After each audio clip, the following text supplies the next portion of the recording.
Hi, I'm Sian, one of the news editors at Manx Radio. And yesterday in Tynwald, we heard the Health Minister, the now former Health Minister Lawrie Hooper, resign from his role over concerns over the Chief Minister's direction on healthcare funding. So just what has the reaction been among backbench MHKs, and where does government go from here? Arbory, Castletown and Malew MHK Tim Glover joined myself and Ben on Manx Radio Breakfast this morning. What a mess. I don't think it was a shock. Partly what I said yesterday was asking where this instruction had come from because of the language that Mr. Hooper was using when he referred to it coming from on high. So I didn't see it as a shock. It was certainly dramatic, and what a mess we're in. In terms of the answers that you received to your urgent question, just reflecting back on that, what did you make of those responses? Well, it was clear, again, from the responses and that there was something fundamentally amiss with regard to the position of the Health Minister. It was good that he stayed in post and answered those questions. The fact it went on for nearly 50 minutes with other MHKs and MLCs joining in showed there was great concern at the latest turn of events. Now, the Chief Minister has said that he believes Comyn still has confidence in his leadership. You asked the Chief Minister about his leadership during the questions after his autumn statement. Do you believe he is still the right person to be the leader? Well, what I said was a leader brings people with him. Did he feel that he still was bringing people within the Honourable Court with him, and indeed people on the outside? And let's just look at the bare facts now. There are 5 ex-ministers now on the backbenchers. So you have to question whether he is able to bring people with him. After the budget earlier this year, you did invite the public to give you their thoughts on whether there needs to be a motion of no confidence. Do you think it is now the time for that?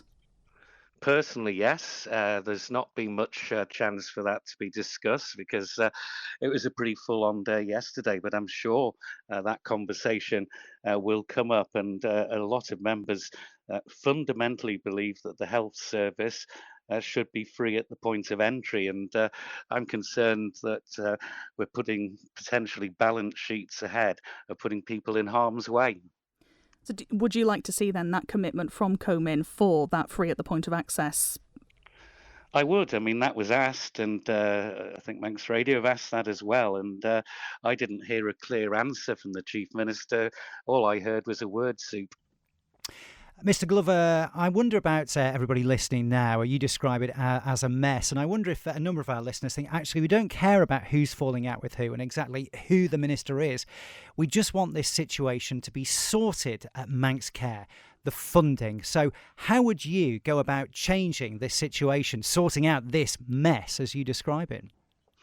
Well, it's all very well having calls for fiscal responsibility, but you've got to look at what Manx Care is providing. I think that now is the time where the Chief Minister and Comyn should be talking to backbenchers about ideas for funding. I personally think the national insurance holiday, when new residents get a year's holiday, I don't see the need for that anymore. That will bring more money in. There's a number of different things that can be done, but fiscal responsibility has to be applied right across the board, and that includes the wind farm down here in the south of the island, where the latest figure there is 40 million. The last thing we want to be seeing is us sleepwalking into a Liverpool landing stage fiasco once again.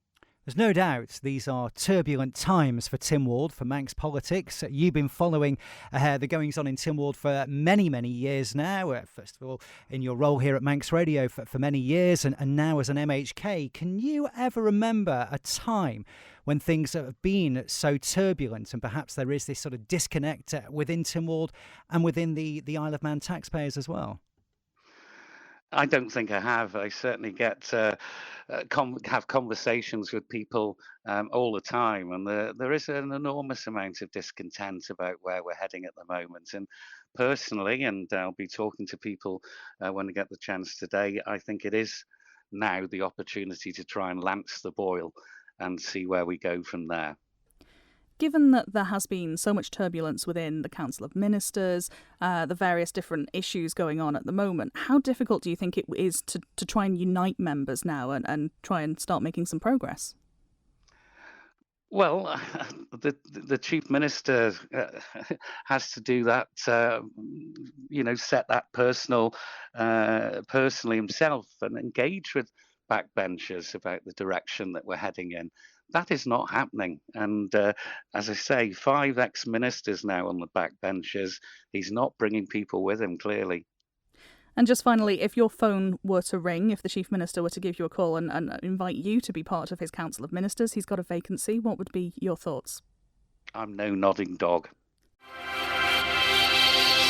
Thank you for making it to the end of the Manx Radio Newscast. You are obviously someone with exquisite taste. May I politely suggest you might want to subscribe to this and a wide range of Manx Radio podcasts at your favourite podcast provider so our best bits will magically appear on your smartphone. Thank you.